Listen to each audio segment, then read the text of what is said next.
नमस्कार, the eco of India news channel में आपका स्वागत है। मैं राकेश चंद्रलाल।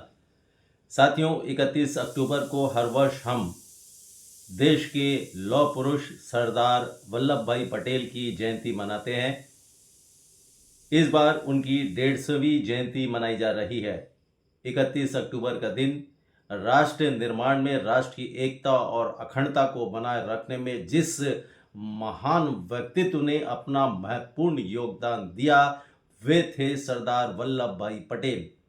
सरदार वल्लभ भाई पटेल के बारे में कहा जाता है कि उनके दृढ़ इच्छा शक्ति, कुशल नेतृत्व और ऊंची सोच ने उस समय आज़ादी के बाद 562 रियासतों को, देश के जो 562 रियासतें थे, उनका एकीकरण किया, उन्हें मिलाया। देश में सभी छोटे छोटे जो बड़े रियासत हुआ करते थे आज़ादी के बाद, क्योंकि अंग्रेज चले गए और कहते हैं ना कि अंग्रेज चले गए और वो छोड़ गए, तो वही हाल हुआ। देश का विभाजन हुआ और विभाजन के बाद आपको सब पता है कि विभाजन के बाद क्या क्या हुआ, किस तरह की यातनाएं झेलनी पड़ी हमारे देशवासियों को। लेकिन सरदार पटेल, क्योंकि उस वक्त भारत छिन्न भिन्न था, छोटे बड़े राज्य के जो राजा महाराजा हुआ था, वो सब एक दूसरे के ऊपर में लड़ाई झगड़ा करने में तुले हुए थे। तो ऐसे में भारत में सबका विलय करना एक बहुत बड़ी चुनौती थी और सरदार पटेल के कुशल नेतृत्व ने, दृढ़ इच्छा शक्ति ने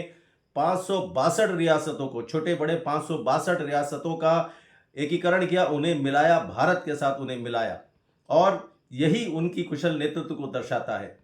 और आज हम एक आज़ाद भारत में, एक आज़ाद विकसित भारत में सांस ले रहे हैं, जो 2047 तक एक विकसित भारत का लक्ष्य हासिल करने की ओर प्रधानमंत्री नरेंद्र मोदी के नेतृत्व में निरंतर आगे बढ़ रहा है।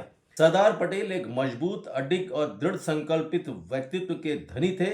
आज़ादी मिलने के बाद सरदार पटेल ने जो काम करके दिखाया, वो हम कभी उसे भुला नहीं सकते। उन्होंने एकता का निर्माण किया।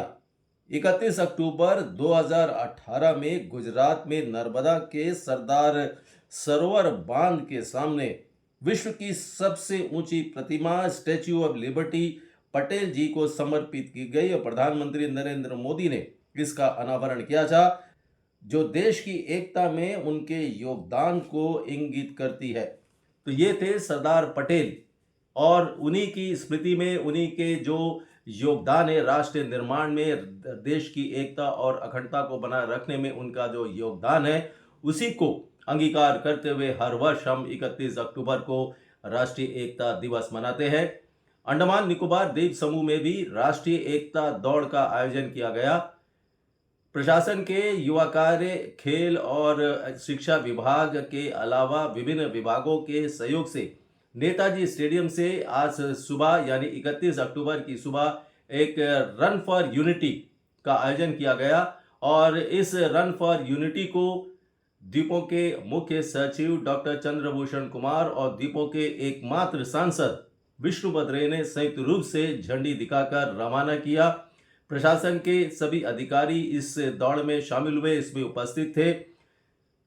प्रदेश भाजपा अध्यक्ष अनिल कुमार तिवारी के नेतृत्व में भी पार्टी के अन्य नेताओं ने इस दौड़ में भाग लिया, और राष्ट्रीय एकता और अखंडता का जो मिसाल है अंडमान निकोबार द्वीप समूह, उसकी एक जो संदेश होता है पूरे देश के लिए, वो संदेश भी प्रस्तुत किया गया। बहुत बहुत धन्यवाद। नमस्कार।